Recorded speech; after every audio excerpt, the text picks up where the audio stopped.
नमस्कार साथियों, मैं हूं आपका दोस्त। आज देश की राजनीति में महिला के आरक्षण को लेकर बड़ा बयान सामने आया है। प्रधानमंत्री नरेंद्र मोदी ने साफ कहा है कि सरकार महिलाओं को 33% आरक्षण दिलाने के लिए हर बाधा दूर करेगी, चाहे इसके लिए कितनी भी राजनीतिक चुनौतियां क्यों न हो।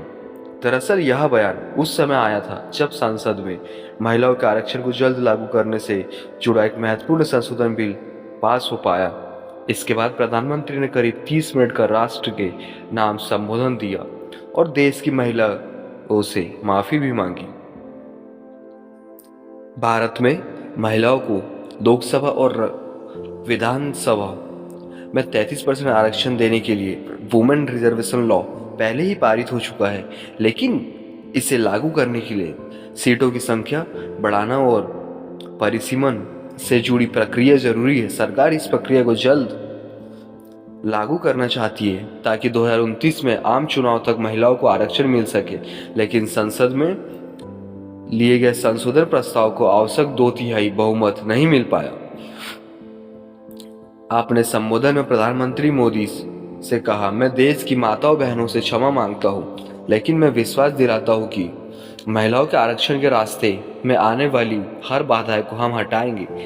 उन्हें यह भी कहा कि यह केवल समय की बात है और महिलाओं को उनके अधिकार जरूर मिलेगा। प्रधानमंत्री ने विपक्ष पर तीखा हमला करते हुए आरोप लगाया कि विपक्ष दलों ने महिलाओं के सपनों को कुचल दिया है। प्रधानमंत्री ने खास तौर पर इन दलों का नाम लिया: Indian National Congress, Dravida Munnetra, all India Trinamool Congress, Samajwadi party. उन्होंने कहा कि इन दलों की राजनीति के कारण महिलाओं को अधिकार मिलने में देरी हो रही है। महिलाओं का आरक्षण सरकार की प्राथमिकता है। विपक्ष की वजह से बिल पास नहीं हो पाया है। सरकार जल्द फिर से प्रयास करेगी और रास्ते की हर बाधाएं को हटाएगी। उन्होंने यह भी कहा कि महिलाओं के सम्मान और प्रतिनिधित्व से समझौता नहीं किया जाएगा। प्रधानमंत्री के इस बयान पर विपक्ष ने भी तीखी प्रतिक्रिया दी। विपक्ष नेताओं का कहना है कि सरकार इस मुद्दे को राजनीतिक रंग दे रही है और महिलाओं के नाम पर राजनीति की जा रही है। कुछ विपक्षी नेताओं ने प्रधानमंत्री के संबोधन को राष्ट्रीय संबोधन नहीं बल्कि राजनीतिक भाषण बताया। यदि यह आरक्षण पूरी तरह से लागू हुआ तो लोकसभा की लगभग 1/3 सीट